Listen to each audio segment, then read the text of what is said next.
नेता बाला साहब थोराट जी आपको और ज़्यादा जानकारी देंगे। दोपहर का क्या कार्यक्रम होगा उसके बारे में भी वो आपको बताएंगे। उसके बाद जो आज दिल्ली में किसानों की महापंचायत हो रही है उसको लेकर जो राहुल जी ने आज 5 किसान न्याय गारंटी की घोषणा की है उसके बारे में मैं आपसे बातचीत करूंगा।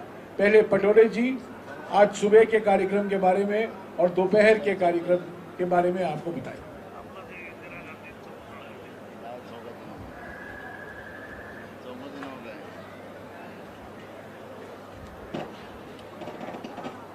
मराठी हिंदी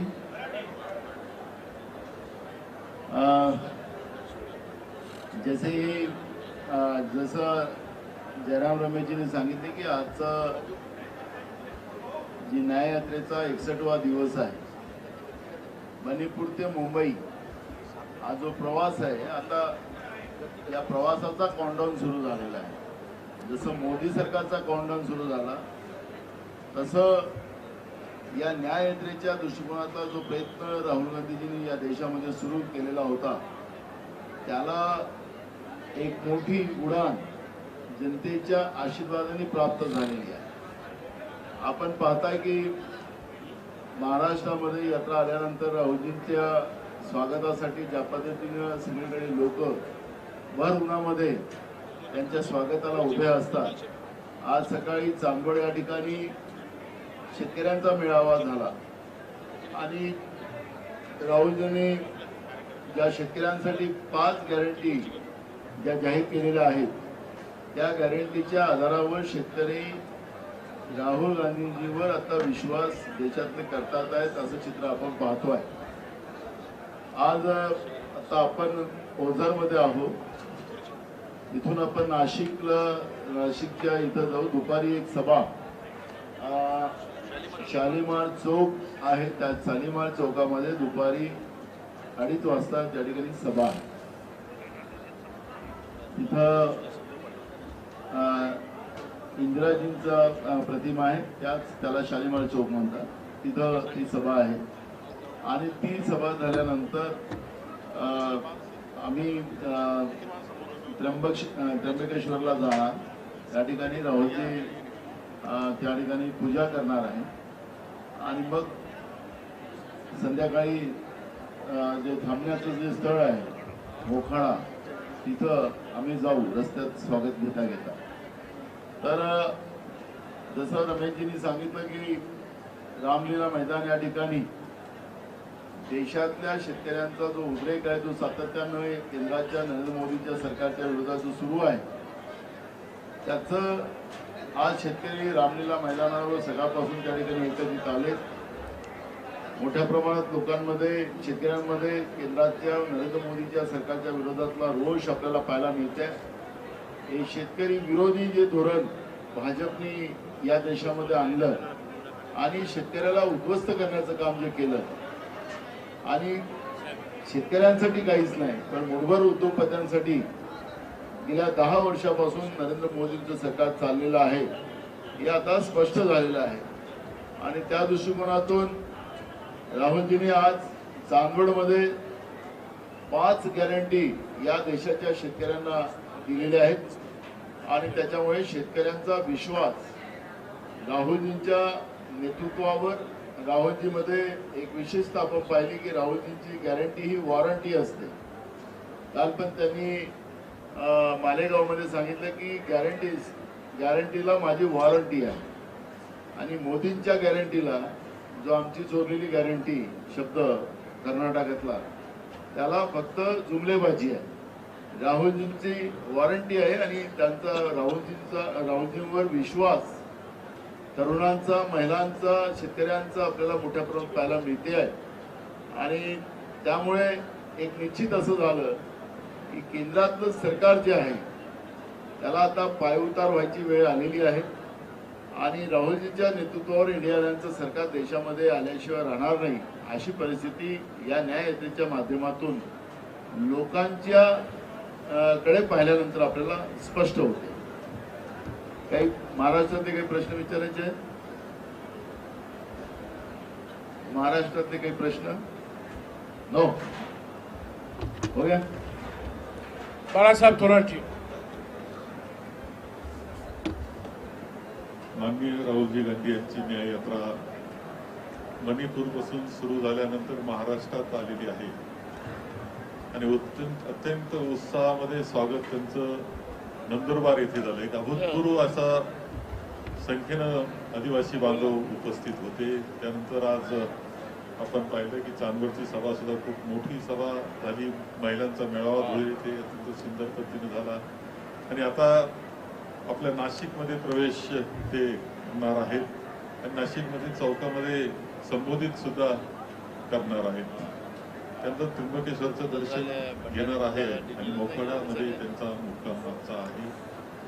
माननीय राहुलजींनी एक सर्व जे महत्वाचे घटक आहेत समाजातले, युवक आहे, महिला आहेत, शेतकरी वर्ग आहे, या सर्वांना आश्वासित करणारे असे काही आश्वासित केलेलं आहे. काही गॅरंटीज त्यांनी दिलेल्या आहेत आणि त्या सर्वसामान्यांसाठीच्या गॅरंटी आहे की त्यांच्या जीवनामध्ये ज्या अडचणी निर्माण झालेल्या आहेत त्या दूर करणाऱ्या गॅरंटीज माननीय राहुलजी हे देत आहेत. पंतप्रधान मोदी सुद्धा गॅरंटी देत आहेत, पण ते गॅरंटी देत आहेत बेरोजगारांना बेरोजगारीची की बेरोजगारच राहाल, महागाईला महागाई वाढतच जाईल ही गॅरंटी मोदी देत आहेत. माणसामध्ये भेदभाव निर्माण करणं, समाजात भेदभाव निर्माण करणं, अशा गॅरंटीज त्यांच्या आहेत. माननीय राहुलजींच्या गॅरंटीज मात्र सर्व समाजाला, सर्व माणसाला न्याय देणाऱ्या गॅरंटी हे देत आहेत. हे वैशिष्ट्य त्यांचं आहे. आणि आपण पाहिलं असेल की 2004 पासून 14 पर्यंतच्या कालखंडामध्ये आदरणीय सोनियाजी युपीएच्या अध्यक्ष होत्या, पंतप्रधान त्यावेळेस ते, आणि त्या कालखंडामध्ये सुद्धा अत्यंत सुंदर असं काम, अनेक गोष्टी त्या हक्क त्यावेळेस प्राप्त करून दिला होता डॉक्टर मनमोहन सिंग यांच्या नेतृत्वाखाली.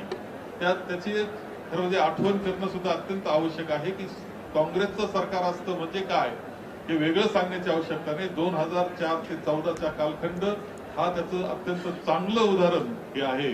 आणि पुन्हा एकदा काँग्रेसला सत्ता जनतेनं द्यावी आणि आम्ही त्यांची जे आश्वासित करत आहोत, ज्या गॅरंटी देत आहोत त्या पूर्ण करण्याची हमी माननीय राहुलजी देत आहेत. प्रचंड स्वागत राहुलजींचं हे होत आहे आणि एक उत्साहाचं वातावरण काँग्रेस जनामध्ये निर्माण झालेलं दिसतं आहे. शुक्रिया साथियों. अरे मुझे तो खत्म करने दो यार, तो होने दो, थोड़ा सबसे पूछो, मुझे 5 मिनट दो बस. 27 सितंबर 2020 को प्रधानमंत्री ने 3 काले कृषि कानून लागू किए. 27 सितंबर 2020 को. उसके बाद किसान आंदोलन शुरू हुआ. किसान संगठन पंजाब, हरियाणा, उत्तर प्रदेश, राजस्थान, महाराष्ट्र सभी राज्यों से आए, संघर्ष की. दिल्ली में बैठे, दिल्ली की सीमा और हरियाणा की सीमा, दिल्ली और हरियाणा के बीच के सीमा पर बैठे और करीब 15 महीने ये संगठन चला.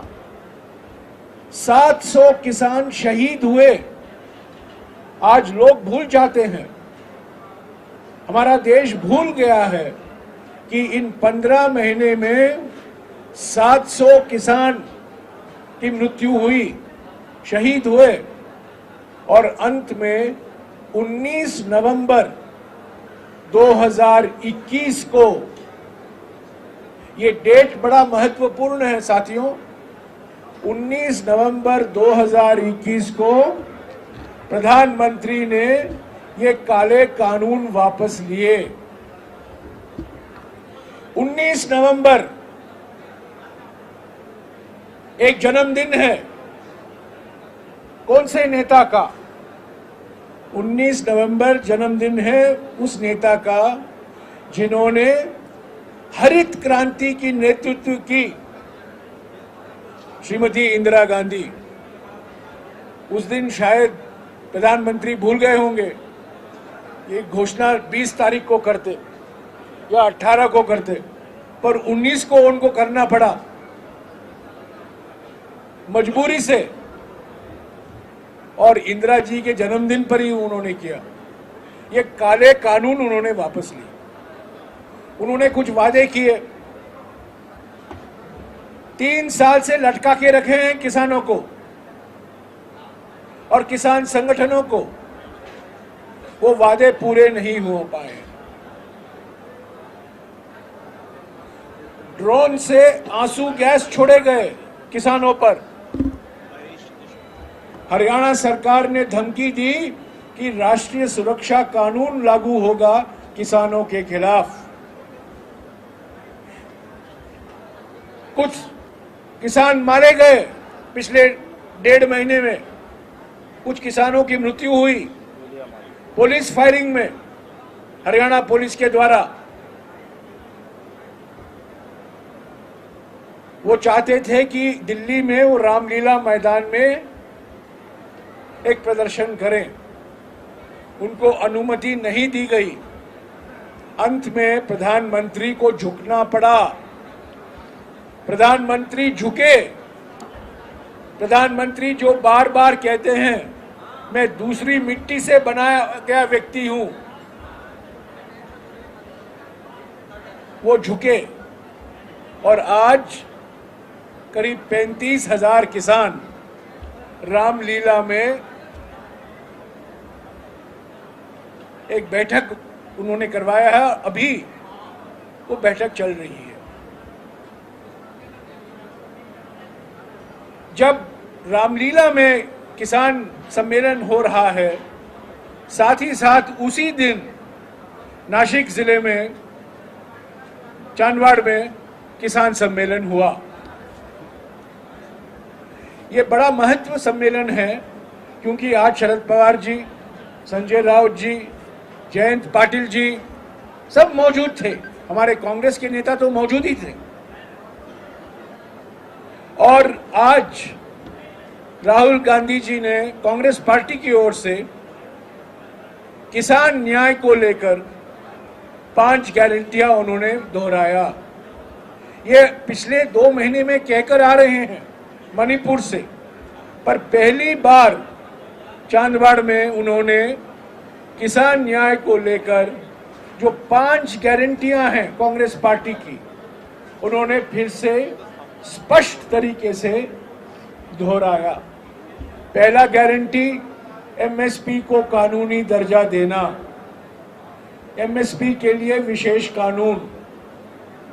दूसरा और उसके साथ साथ एमएसपी कैसे लागू होगा, कैसे तय किया जाएगा, उन्होंने उसके बारे में भी जिक्र किया कि खेती की लागत 1.5 गुना, जो डॉक्टर स्वामीनाथन, जिसको भारत रत्न दिया गया है, स्वामीनाथन आयोग के सिफारिशों के आधार पर लागू किया जाएगा। तो ये पहला गारंटी है। दूसरा गारंटी उन्होंने किया किसान न्याय को लेकर कि 16 लाख करोड़ पूंजीपतियों का कर्जा माफी हुआ है, पर किसानों का कोई कर्जा माफी नहीं हुआ है। मनमोहन सिंह जी जब प्रधानमंत्री थे 2008 में 72,000 करोड़ रुपया कर्जा माफी हुआ था किसानों का। और राहुल जी ने आज ऐलान किया है कि जब पूंजीपतियों का ऋण माफ हो रहा है तो किसानों का कर्जा माफी जरूर होगा। उन्होंने ये नहीं कहा होना चाहिए, उन्होंने कहा होगा। और कौन तय करेगा?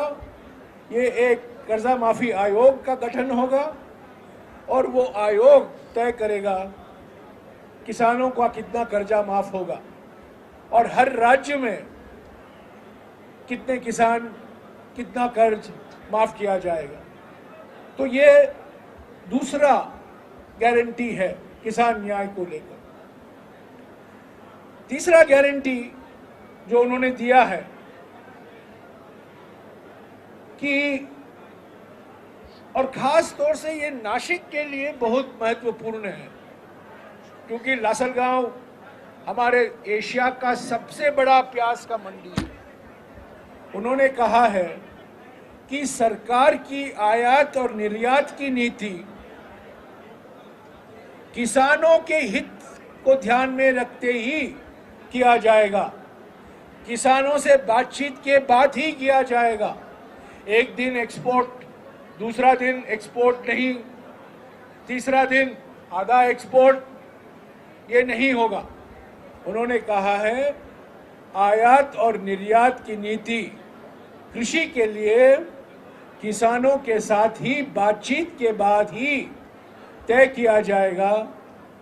दीर्घकालीन नीति होगी और इसका फायदा किसानों को होना चाहिए, व्यापारियों को नहीं, बिचौलियों के नहीं, नेताओं के लिए नहीं, पर किसानों के लिए है। तो ये तीसरा किसान न्याय गारंटी है।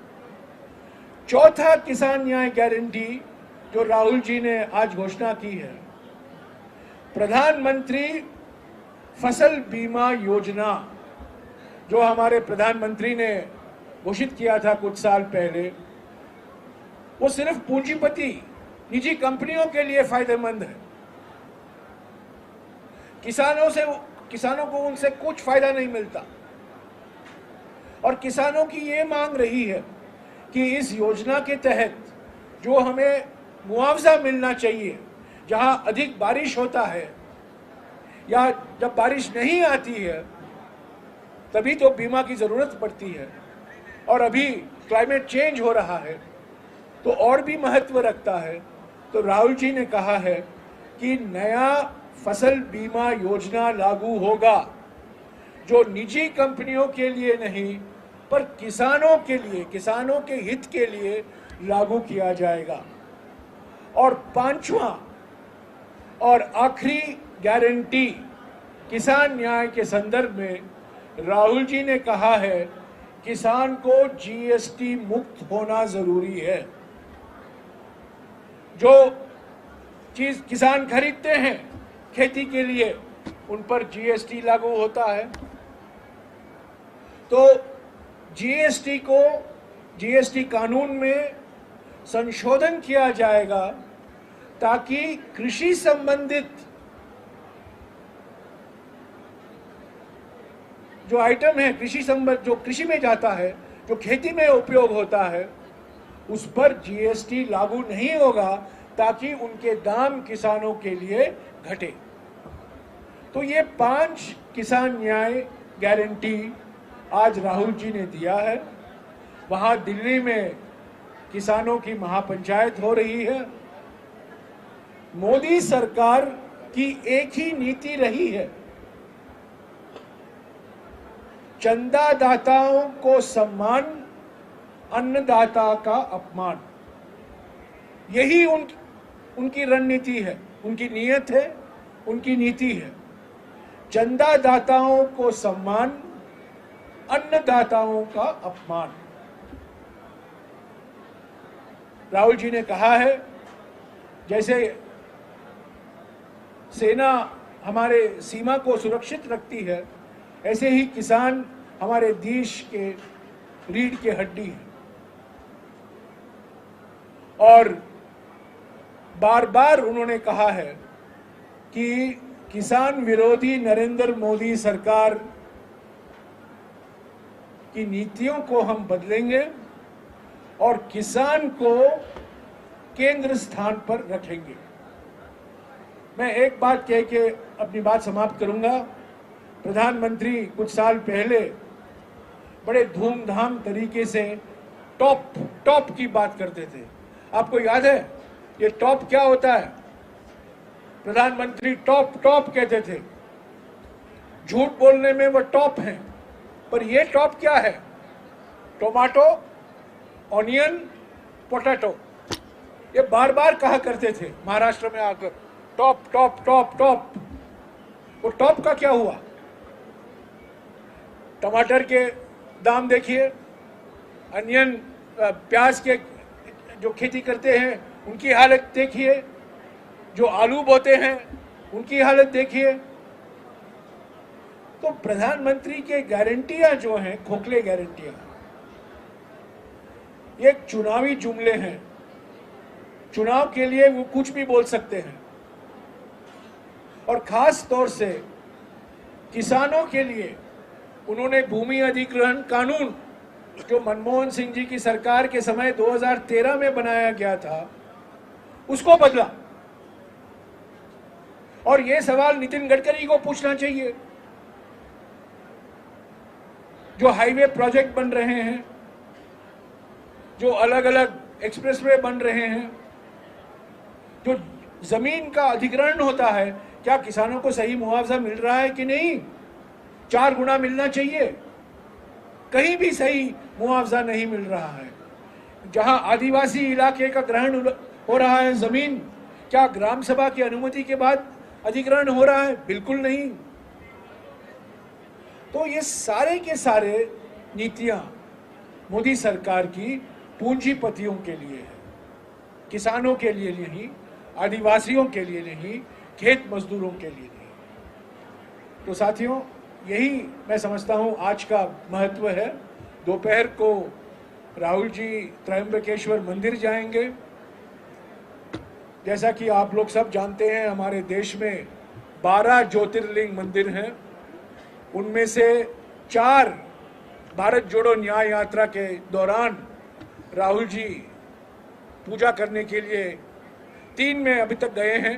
बैद्यनाथ मंदिर झारखंड में, काशी विश्वनाथ मंदिर वाराणसी में, महाकालेश्वर मंदिर उज्जैन में, और आज दोपहर को त्रयंबकेश्वर ज्योतिर्लिंग मंदिर नासिक में वो जाएंगे। तो इसके साथ मैं समाप्त करता हूं। आपके कुछ सवाल हैं, यहाँ पटोले जी और थोराट जी भी बैठे हैं, वो जवाब देंगे। एक एक करके पूछो। 2014 के पहले जो डीएपी की बैग थी वो 410 में थी। तब सरकार जो सब्सिडी दे रहा था वो छोड़ के आप मोदी सरकार के इस समय डीएपी की जो बैग है 1250 के ऊपर गई है और सरकार कहती है हम 1150 रुपये उस पर सब्सिडी देते हैं। आपकी पॉलिसी, आपकी सरकार आने के बाद यही पॉलिसी रहेगी या इसमें कुछ बदलाव होगा? पूरा बदलाव होगा। जैसा कि मैंने कहा, पहली बात तो यह है कि खेती की लागत क्या है उसको सही ढंग से अनुमान करना जरूरी है। पूरा खेती की लागत, कॉम्प्रिहेंसिव कॉस्ट ऑफ प्रोडक्शन, विस्तृत खेती की लागत, और उसके 1.5 गुना बढ़ाकर एमएसपी तय किया जाएगा, ताकि ये जो डीएपी के दाम बढ़े हैं, डीएपी के दाम जो जिस मात्रा में बढ़े हैं वो एमएसपी में दर्शाता नहीं है। तो ये बात हमने कहा है, इसीलिए कानूनी गारंटी देंगे। और जो कोई किसान जो खरीदते हैं उनके दाम बढ़े हैं, पर किसान जो बेचते हैं उसका दाम इतना नहीं बढ़ा है जितना बढ़ना चाहिए था। ये जो असंतुलन है उसको हम खत्म करेंगे। हाँ जी, और कोई सवाल? बाला साहब से, हाँ पटोले जी से। अभी तो बहुत पूछ लिए, नहीं कल शुरुआत है। ओ मोरे जी, मोरे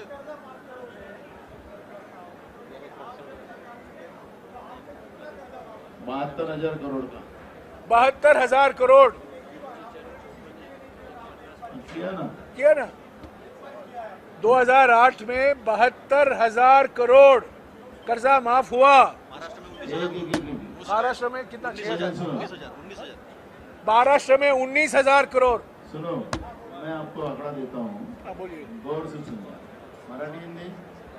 मराठी 72,000 कोटी डॉक्टर मनमोहन सिंग साहेबांचं सरकार होतं त्यावेळेस देशातल्या सगळ्या शेतकऱ्यांचं कर्ज सरसकट, हा सरसकट शब्द लक्षात घ्या, माफ केलं. महाराष्ट्रामध्ये आघाडीचं सरकार झालं त्यावेळेस आमच्या नेत्या सोनिया गांधीजींनी आघाडी करण्याच्या पहिले भूमिका मांडली की पहिल्याच अधिवेशनामध्ये सरकारने कर्जमाफीची घोषणा करावी आणि तो मार्च पर्यंत ते कर्ज माफ केलं गेलं पाहिजे, या पद्धतीचा प्लॅन केला पाहिजे. कोरोनाचा काळ होता तरी सुद्धा महाराष्ट्रातल्या आघाडी सरकारने सोनिया गांधींच्या त्या आदेशाचं पालन केलं. आम्हाला मुख्यमंत्री नको, आम्हाला तुमचं उपमुख्यमंत्री नको, पण शेतकऱ्यांचं कर्ज माफ झालं पाहिजे ही भूमिका सोनिया गांधीजींनी त्यावेळेस मांडली आणि म्हणून 20,000 कोटीचं कर्ज माफ त्या काळात झालं. हे आता भाजपने आश्वासन देऊन 2014 मध्ये महाराष्ट्रातल्या यवतमाळच्या भूमीमध्ये येऊन या ठिकाणी सांगितलं की माझी पहिली सही, मी प्रधानमंत्री झालो, मी नाही म्हणजे नरेंद्र मोदी झाल्यानंतर पहिली सही शेतकऱ्यांच्या कर्जमाफीवर मी करेन आणि मग स्वामीनाथन समितीची शिफारस मी लागू करेन असं नरेंद्र मोदींनी सांगितलं होतं. मग कर्जमाफी झाली का? नाही. तो जुमला होता असं सांगितलं, जुमला होता सांगितलं. आता त्याचा जुमला होणार आहे. त्यामुळे काँग्रेसने केलं. हरित क्रांती कोणी केली? हरित क्रांती कोणी केली? काँग्रेसने. श्वेत क्रांती कोणी केली? तर काँग्रेसने. काँग्रेसचा इतिहास मोठा आहे, त्यामुळे त्यांचा इतिहास. हाँ जी पूछिए. काँग्रेसची विचारधारा ही पूर्वग्रहिताची होती. तुम्हाला वाटतंय का धर्मनिरपेक्षतेकडे आम्ही धर्मनिरपेक्षच आहोत. त्याच्यामुळे आम्ही संविधानाला मानणारी लोक आहोत आणि संविधानामध्ये धर्मनिरपेक्षता आहे, सर्वधर्म समभाव आहे. काँग्रेस आपला सर्वधर्म समभावाचा जो विचार आहे तो सत्तेसाठी कधी गमावणार नाही. कोणत्याही कार्यक्रम आम्ही भारतीय असं बाबासाहेब आंबेडकरांनी सांगितलं. मी भारतीय नाही सांगितलं. आता हे मीपणा जो चाललेला आहे देशामध्ये भाजपचा, ते देशाच्या संविधानिक व्यवस्थेच्या विरोधातला आहे. त्यामुळे आम्हाला गर्व आहे की आम्ही संविधानाच्या विचाराने पुढे जाते काँग्रेस. हाँ जी हाँ माइक दो ना यार उनको, माइक दो ना यार. खाली वाकून जा वाकून.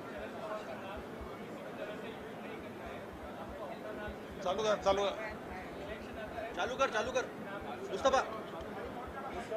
बराबर है कि जब पार्टी चोर ली गई, शरद पवार जी ने पार्टी जो बनाई थी उस पार्टी को चोरा गया. और कैसा चोरा गया, किसके वजह से चोरा गया वो पता है. कैसा डाका डाला गया वो पार्टी के ऊपर. फिर शरद पवार जी ने पार्टी बनाई थी, तो शरद पवार जी की पार्टी को अगर किसी ने चोरा होगा, लूटा होगा, तो उनको शरद पवार जी का नाम यूज करने का कोई अधिकार नहीं है. आज माननीय सुप्रीम कोर्ट ने जो निर्णय दिया उसका निर्णय का हम स्वागत करते हैं. शरद पवार जी का नाम यूज कर इस तरह से खुद का ही अपना फायदा करने की कोशिश जो करने की अजित पवार गठ कर रहा था, उसको एक बहुत बड़ी चपराक है. हो गया. और कोई सवाल? नितीन गडकरींच्या विरोधात आपण उमेदवारी करतो. पक्षाचा आदेशाचं पालन करू. अरे आपका हो गया यार. एक और किसी का सवाल है? हाँ पूछो. ही यादी महाराष्ट्राची कधी घोषित होणार? आचारसंहिता तर लागू द्या. ऑलरेडी पुन्हा त्यांच्या- इतर पक्षांच्या याद्या जाहीर होत होऊ आहेत. द्या त्यांच्या होऊ द्या. आचारसंहिता तर लागू द्या. तुम्ही निकष वंचित बहुजन आघाडीची काय भूमिका आहे नक्की आता? आता समजेल उद्या. हा. अजून एक प्रश्न आहे माझा. 2014 पर्यंत कुठलाही काँग्रेसचा मोठा नेता कुठल्याही मंदिरात जात नव्हता, परंतु नरेंद्र मोदींनी त्यांच्या प्रचारादरम्यान अनेक देशातले मोठे मंदिरात गेले. आताही राहुल गांधी या साहेबांनी सांगितलं की 12 ज्योतिर्लिंगापैकी आज ते 4थ्या ज्योतिर्लिंगाचं दर्शन नाही, घेणार नाही, आहेत. त्यांनी अरे यार पिछले 40 साल से कर रहे हैं. माझा प्रश्न असा आहे की याआधी कोणी ते मंदिरात गेले नव्हते, तर काँग्रेस थोडी हिंदुत्वाकडे सरकते का? मला हे कळत नाही. मी हिंदू आहे, तर मला कोणाचं प्रमाणपत्र घ्यायची गरज आहे का? राहुल गांधी हिंदू आहे, तर त्यांना कोणाच्या प्रमाणपत्राची गरज आहे का? यांनी ठेका घेतला की हिंदू धर्माचा त्यांची तारीफ केली जात आहे. ते काही ठेकेदार नाही हिंदू धर्माचे. हिंदू धर्माचा तर नाश या लोकांनी केलेला आहे. राजकारणामध्ये धर्माचा वापर करून धर्मालाच भ्रष्ट करण्याचं पाप केलं हे मी म्हणत नाही. शंकराचार्य जे आमचे 4 आहेत, जे पीठ आहेत, ज्यांनी सनातन धर्माची स्थापना केली, त्यांनी आरोप केलेला आहे. वास्तविकता आहे. म्हणून हे जे आहे हे नकली आहे काम यांचं. त्यांनी पाहिलं ना आता रामलल्लाच्या स्थापनेमध्ये असे लोटांगण टाकलं, पण ताट आडवालं तर त्या लोटांगण टाकलं तर पूर्ण मनापासून टाकायला पाहिजे ना. ताट आडवालं तर कसं ढकलत होतं, कसं तुमच्याच टीव्ही दाखवत होती. ओके. नकली धर्म नाही आमचा. यस. मंदिर में पहले से ही जाते हैं सब लोग. आपके हाँ, बोलो. होना चाहिए. question that was asked was that since PM Modi has been going to Mandir, has the Congress party been also started to go to Mandir? My dear friend, the issues in this election, बेरोजगारी, महंगाई, बढ़ती हुई आर्थिक विषमताएं, सामाजिक ध्रुवीकरण, लोकतंत्र की हत्या, संविधान पर आक्रमण, इससे आप ध्यान हटाने की कोशिश मत कीजिए।